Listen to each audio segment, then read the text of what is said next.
It's been a trend several Kentucky communities have been facing lately. Heroin overdoses are increasing, even deaths related to many of these. And leaders in another central Kentucky community say the problem is not going away. WKYT's Kristen Kennedy is in Georgetown with our top story at noon. Kristen? Scott County has already surpassed its number of opioid overdose deaths this year compared to last. And Georgetown police say that they are actively addressing a heroin overdose problem. Georgetown police say dispatchers took 6 overdose calls in the last 2 weeks. And while that number is not unusual for them, it is one they're keeping a close eye on. They're watching overdose numbers and calls about heroin because of what nearby counties have dealt with. In the last few months, law enforcement in Frankfort, Mount Sterling, even Moorhead have seen an increase in the use of heroin and the transportation of overdose cases to local hospitals. Georgetown officers say they are prepared to handle and help users. All of our officers are issued Narcan. They've been trained on how to use it. They have it's a Narcan kit. It's got sterile gloves, the Narcan doses, as well as a CPR mask. Georgetown officers have only had to administer Narcan a few times this year. They say EMS crews administer the majority of doses. In Georgetown, Kristen Kennedy, WKYT. Kristen, thank you. And Georgetown police received their Narcan doses through a grant. They say there has been no cost to local taxpayers for medication. Lexington police now say a victim was set up. Daniel Glasscock and Destiny Huff are both charged with murder and robbery in a shooting death outside a motel last week. Both will face a judge for the first time in the case this week. WKYT's Lauren Miner has new details in that investigation. Lauren? Details in these court documents are giving us a better idea of what led up to the deadly Labor Day shooting. It's looking now the victim was set up. 28-year-old Daniel Glasscock and 22-year-old Destiny Huff are being charged with murder and robbery. Both are preparing to be arraigned here at district court in little less than an hour. Police say Huff and Glasscock were involved in a drug deal with the victim, Victor Villagomez Duarte, when he was shot Labor Day morning outside the Microtel Inn near Winchester Road. The victim was shot in the shoulder and then taken to UK Hospital. He died 2 days later.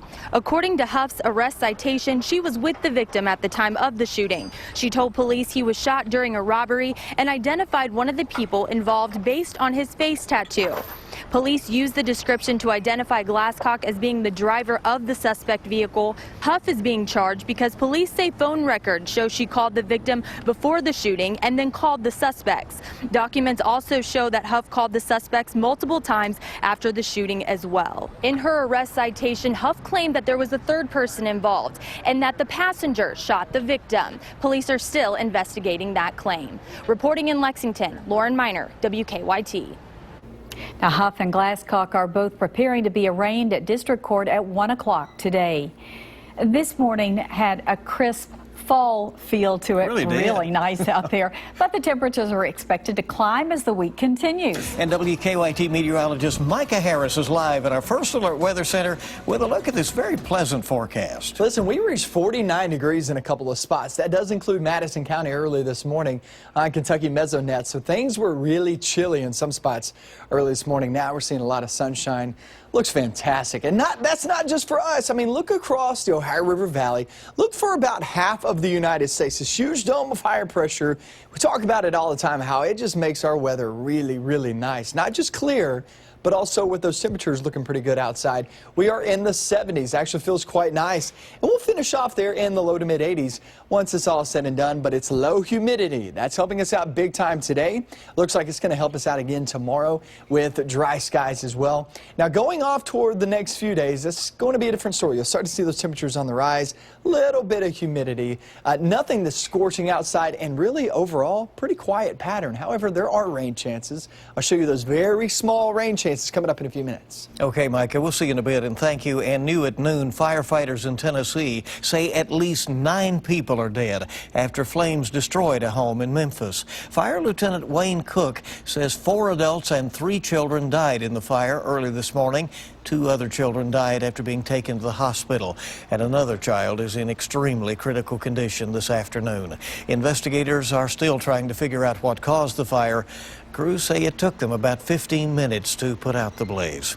Investigators in Florida are now saying that a fire at that mosque attended by the Orlando nightclub gunman is suspected to have been set on purpose. Someone called 911 just after midnight this morning to say the Islamic Center in Fort Pierce was on fire. In an update on its official Facebook page, the St. Lucie County Sheriff's Office said that surveillance video shows someone approaching the mosque just moments before, and then there was a flash scene and the fire started.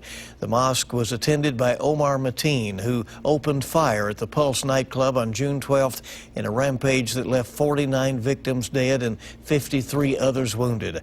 Multiple agencies, including the State Fire Marshal's Office and the Federal Bureau of Alcohol, Tobacco, Firearms, and Explosives, and the FBI, are now investigating. Hillary Clinton cancels her plans for a 2-day trip to California as she battles pneumonia. Her rival Donald Trump says he takes no satisfaction in her health issues. Jamie Yukas has our campaign coverage. Hillary Clinton is recuperating at home a day after video shows her stumbling and needing help getting into her SUV. She was leaving a September 11th event at Ground Zero. How are you feeling, Secretary Clinton? Later, a smiling Clinton left her daughter Chelsea's Manhattan apartment. Her campaign initially said she felt overheated, but Sunday evening, her doctor announced that Clinton had actually been diagnosed with pneumonia on Friday. Her Republican opponent, Donald Trump, who has repeatedly questioned Clinton's health, expressed concern on CNBC. It was quite sad, to be honest with you, and I hope she gets well soon. No satisfaction, believe me, whatsoever.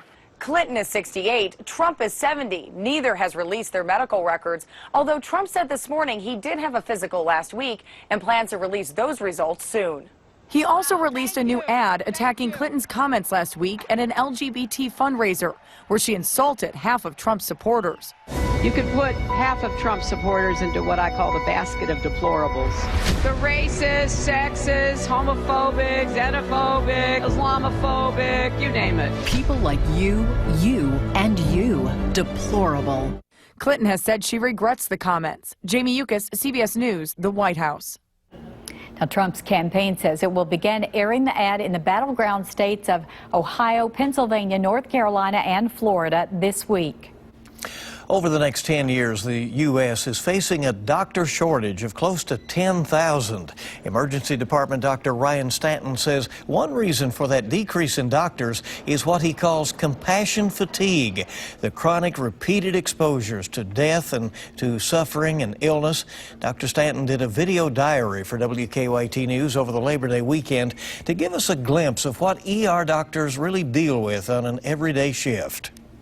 Been a pretty adventurous last hour or so. We've done some laceration repairs, some splinting of fractures, some evaluations of a stroke, as well as evaluations of chest pain, abdominal pain. Dr. Stanton works out of the emergency department at Baptist Health in Lexington. He documented 3 consecutive night shifts for our Miranda Combs, and you can see the full report on that tonight on WKYT News at 6. We have a traffic alert for you this afternoon. A damaged pedway on the EKU campus is causing a big traffic mess on Lancaster Avenue, and it's going to take weeks to repair. Today is the first real test for drivers as the busy road in the middle of Richmond remains closed. A dump truck crashed into the student pedway on EKU's campus Friday, closing down that road. Officials say the pedway has to be demolished. Detour signs are up in that area, but be careful. This morning, UK formally announced the renovation completion of a 112-year-old dorm. Patterson Hall opened in 1904, making it the first home for women on campus. Prior to that, women could attend classes but couldn't live on campus. Today, the once only women's dorm is now transformed into office spaces and classrooms filled with both men and women. As our students walk these hallways, learn in these innovative classrooms, and build community in this sacred space, let them understand and appreciate the legacies of those who came before them. UK also formally announced the renaming of 4 North Campus residence halls, all named after women. Glad you're with us on WKYT News at noon. Memorials to mark the 15th anniversary of the September 11th attacks continue today. Coming up, I'll take you through a special 9/11 memorial service held here at St. Joseph's Catholic Church in Winchester. Welcome back to WKYT News at noon. Community members gathered in Winchester this morning to remember those lost in the 9/11 attacks now 15 years ago, and to also honor local first responders. St. Joseph Catholic Church has had the memorial every year since the attacks, and this year more than 100 people attended. WKYT's Mike Beyer has that story new at noon. I'm standing outside of St. Joseph's Catholic Church here in Winchester, where this morning many gathered for a special 9/11 memorial service.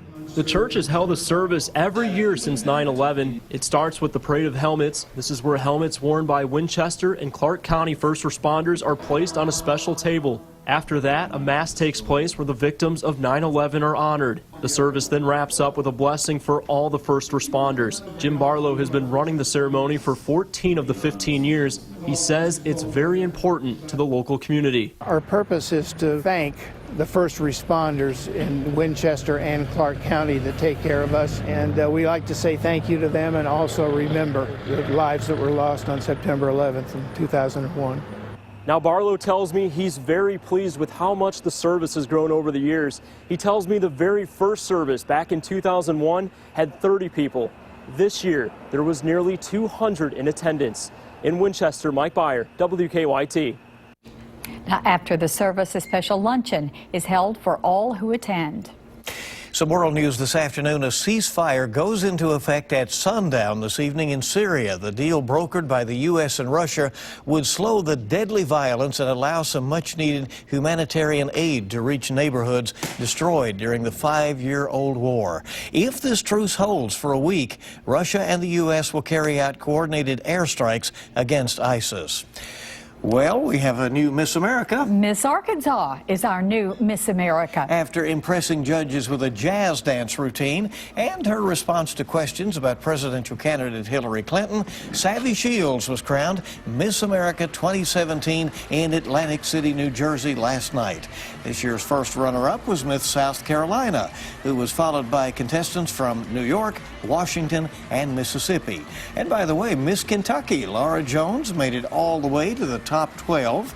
The big winner is taking home a 6-figure salary, expenses for the year, and a $50,000 scholarship for the schooling. Well, a toddler who was shot in Louisville overnight has died. We'll have the latest details on that investigation coming up when our midday news continues at 12:30. I think it's pretty obvious outside, not just the way it looks, but the way it feels too, of how nice this forecast is. Pretty calm and quiet the next few days. I'm going to show you that pattern and also when our next chance of rain is in the 7-day, coming up next. Now, your zone-by-zone forecast with meteorologist Micah Harris. Boy, you talk about a really nice summer morning. I know summer's coming to its last days, but it's still summer, and it's still really nice outside. Look at these numbers overnight. Go from Madison County. These are unofficial readings. This is from Kentucky Mesonet. 49 there in Madison, 49 in Lincoln County. Go into Harrison and Cynthiana, Bath County, Owingsville, Jackson County, McKee. We're sitting at 50 degrees early this morning. Franklin County coming in at 51 degrees.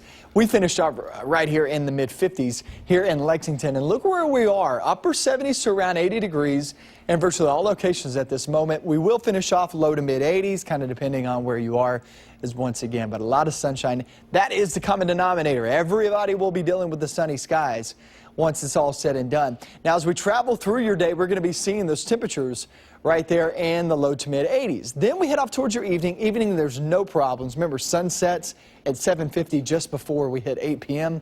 And once the sun sets, it's a nice evening. Heading out on the back patio, wherever it may be. Off into Tuesday, I see no issues whatsoever. It's another day that stays dry because that dome of higher pressure is just to the north of us, funneling in that drier air. And that dry air heats up very rapidly, and we'll have temperatures there in the mid 80s as we travel into tomorrow afternoon. So today and tomorrow, they look just the same. It's just going to be a little bit warmer as we travel through the next 24 to 48 hours. Now, the warming temperatures continue there on Wednesday. We'll have those temperatures in the mid 80s. That's actually well above average. You're talking 5 to about 8 degrees above average. Average being at 80 degrees. but mainly dry each and every day. This is a very quiet pattern. This isn't really going to change that much in the next 3 to 5 days. I'd say now through Thursday is mainly dry, and then we hit Friday, which we could have a couple of rumbles of thunder. Definitely no washout, but Saturday does look like your best chance of rain in the forecast. So this is a pretty quiet forecast, guys. There's really not much going on. It's going to be pretty calm and quiet all the way through, once again, your Thursday. But I would say Saturday is your better chance of rain. As of right now, we have 40%. More than likely, you'll see that bumped up. It's just confidence is low because we're so far away from it. But we'll see. It looks like the best action should be on the weekend once again. Okay. Or the worst action. If Or you the don't worst, want rain. yeah, depending on which way you look at it. You know, Sometimes it works out. That's right. Okay. All right, we're back on WKYT in just a moment. A former Cat steps up in a big way. And what can the current Cats do to turn things around? Dave Baker has sports next. Checking stocks as we head to break this afternoon. The major market indicators after that down day Friday are up here at midday.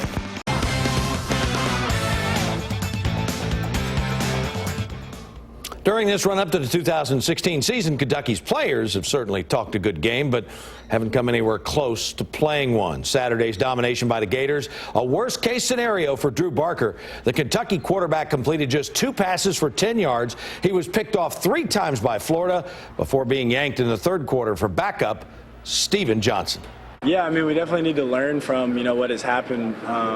So, I kind of agree with Coach Stoops where we don't need to start over completely, but we just need to learn from everything that's happened the past 2 games and the goods and the bads, and take out both of them and just really learn from them and come together as a team. And, I think we can get it turned around for sure. I mean, it's only 2 games out of we got 10 more left, like you said, so I'm still very optimistic. Wildcats have an opportunity to get back on track Saturday, but it will not be easy. Do not go to sleep on New Mexico State. The Aggies, it's a 4 p.m. kickoff in the SEC alternate channel. New Mexico State 1-1 on the year following an impressive come-from-behind win over New Mexico on Saturday. They're coached by former Wildcat quarterback Doug Martin. Seems like the NFL has been protest central this weekend, but here's a big attaboy for former Wildcat Avery Williamson. The Titans linebacker had plans to honor the victims of 9/11 by wearing special patriotic cleats during the Titans season opener yesterday on the 15th anniversary of the 9/11 attacks. His plan was to auction off the cleats after the game, with proceeds going to the Operation Warrior Wishes. Williamson's plan changed when the NFL threatened to fine him for a uniform violation if he wore the cleats that didn't match the rest of his team. Guess what? Avery decided he would wear the cleats anyway.